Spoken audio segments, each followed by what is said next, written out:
O pessoal que faz curso de direito, para poder virar advogado, tem que prestar exame na OAB. Tem um monte de gente que não consegue passar. Há uma discussão, já tem de justiça, etc, que tem que ter. Bom, e o médico? O médico não presta nenhum tipo de exame semelhante ao da OAB. Mas e aí? Pode ser exigido? Não é exigido? Seria bom ou não para o paciente? Dr. José Antônio Gonçalves, presidente da Associação Paulista de Medicina, está aqui conosco. Dr. Gonçalves, muito obrigado aqui por atender o jornal Nova Brasil. Bom dia, Heródoto, e bom dia aos ouvintes da Nova Brasil. É uma satisfação falar com o meu antigo professor no cursinho. Obrigado. Dr. Gonçalves, conta pra gente o seguinte.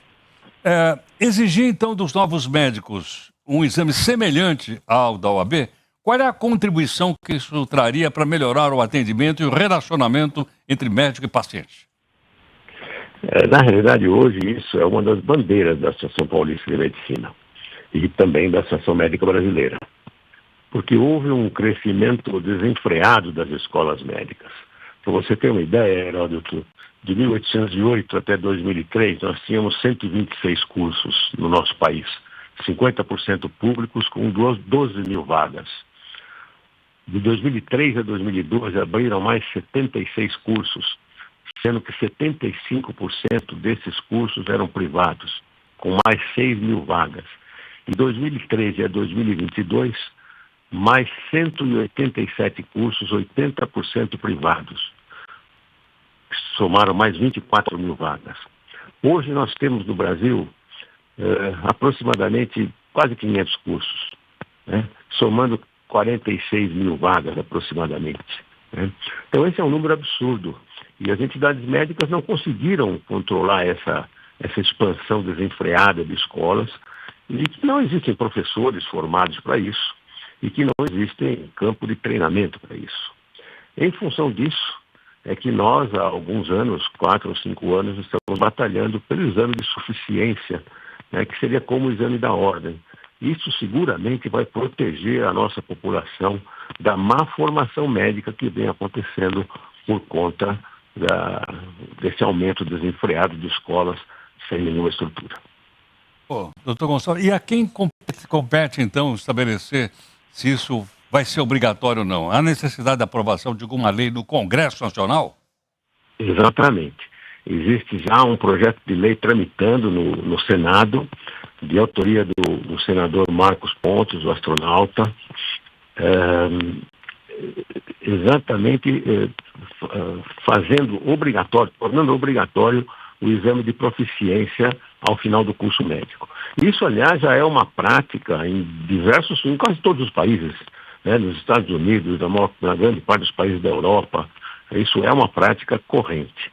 Esse projeto de lei já passou na Comissão de Ensino do Senado, passou com unanimidade de aprovação, agora está na Comissão de Assistência Social, deve ser aprovado, estamos fazendo trabalho junto a vários parlamentares e depois será enviado à Câmara Federal e posteriormente voltará ao Senado para a sanção presidencial.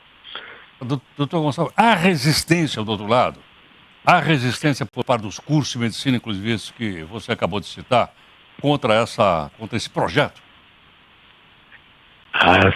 Existe uma grande resistência, né? Eu acho que essa resistência já foi maior.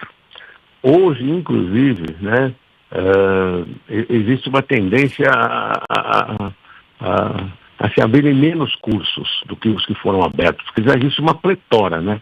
No Brasil, hoje, nós temos 600 mil médicos. Você tem uma ideia, a média nos Estados Unidos de médicos por 1.000 habitantes é de 2,5, né? E nós estamos com 2,8. Só que nós estamos formando 50 mil médicos por ano, quase. E a projeção é que daqui 10 anos, em 2035, o Brasil vai ter mais de 1.030.000 médicos. Quer dizer, um número absurdo, e médicos mal formados. As entidades médicas não são contrárias à abertura de escolas, desde que as escolas tenham condição. O que acontece é que essas escolas não têm condição e não vão dar uma formação mínima necessária para o médico atender a população com segurança. Perfeito. Doutor Gonçalves, muito obrigado aqui por atender o Jornal Nova Brasil. É uma satisfação nossa e esperamos que esse projeto passe e contamos com o apoio da imprensa. Um abraço. Muito obrigado aqui ao doutor Antônio José Gonçalves, presidente da Associação Paulista de Medicina. Temos 600 mil médicos no Brasil. Como é que pode faltar médico no país? Que a gente tem que importar aquele programa chamado, Mais Médico? Nós estamos com 600 mil. Nos Estados Unidos acabou de dizer 2,5 médicos por 100 mil habitantes. No Brasil tem 2,8, tem mais proporcionalmente do que os Estados Unidos.